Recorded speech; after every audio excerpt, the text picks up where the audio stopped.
Once every few days, on average, somebody in a jail in Colorado walks out because the state can't figure out what to do with them. Most are so severely mentally ill, they likely have little idea as to why they're being released in the first place. 9 News Investigates Chris Vanderveen recently came across one case out of Boulder that highlights a much broader problem with how the state treats those who are incompetent to stand trial.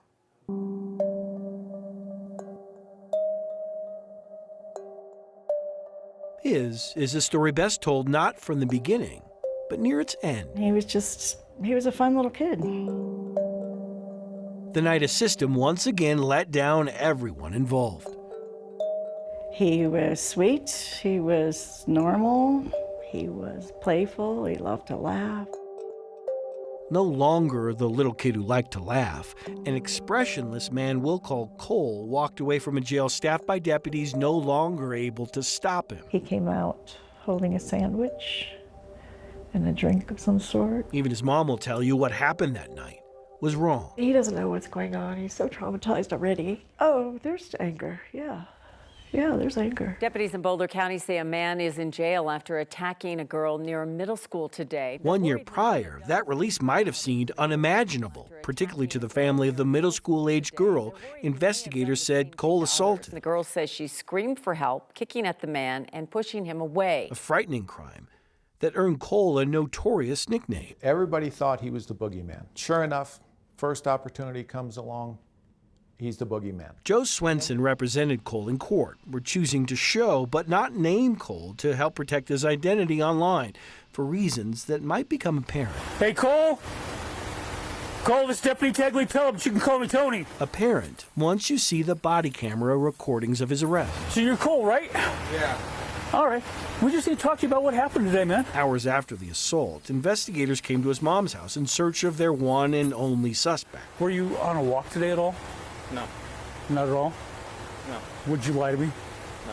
He doesn't know what day it is. He doesn't know what time it is. He doesn't know what he had for breakfast. Swenson knows his client has what deputies suspected. You've been taking your medications? Suspected right away. You don't know if you're taking your medications today? No. I think I have. His mom says it started shortly after he turned 16. It's shocking. You have no idea what's going on. I'm doing it in a house mostly. Doctors use the term schizoaffective disorder. He thought his family was trying to kill him. He stopped eating. You can't help but project into the future when you have a child. You're raising that child, but nothing prepares you for this. Nothing. Anything? What do you mean anything? His life became one lived on repeat. Hospital visits, arrests, hospital visits, and more arrests. One time they picked him up walking down the middle of Broadway with no shirt or shoes on. You understand what Miranda is? And so months into Cole's most recent stay inside the Boulder County Jail, Cole's attorney did what state law allows him to do. He asked for an evaluation to see if Cole was competent enough to assist in his own defense. The evaluation concluded Cole was poorly oriented to person, place, time, and situation. He did not know the date, and it was not apparent he understood the context of our meeting. Incompetent to proceed. Do you think that seems pretty clear?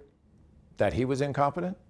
Extremely clear. And so on September 4th, and for the second time in his life, a judge did something required by law. He was getting out. I wasn't told when he was getting out, what the terms of his release were, just that the case is dismissed. Not required by law. Any specific way to do it. They let Joe know that he's going to be released sometime between 11 and 1 in the morning.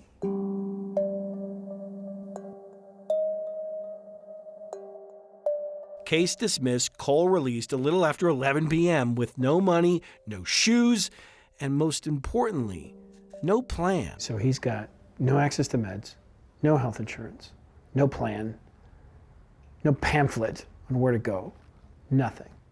He's holding nothing but a sandwich and a drink of some sort. Nothing.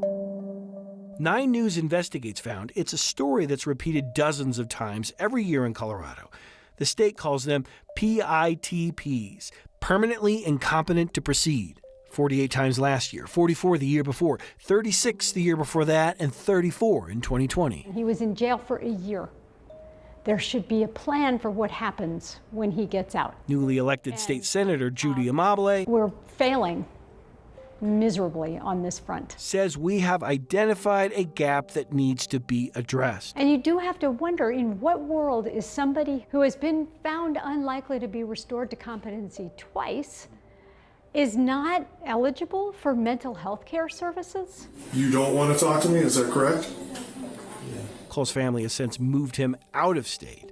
They all hope this is the last time his story makes the news. It's hard on the family, it was hard on me, but it's hardest on him. He's tortured every minute of his life, dealing with what goes on in his brain. This story is repeated almost weekly in this state. Legislators have passed legislation that seeks to help people who are waiting in jail for competency evaluations. But this is a bit of a different animal. Recently here in Colorado, a man found incompetent to stand trial for an attempted murder case was released. And as 9 News Investigates found, he got his guns back and is now in jail once again for shooting at strangers.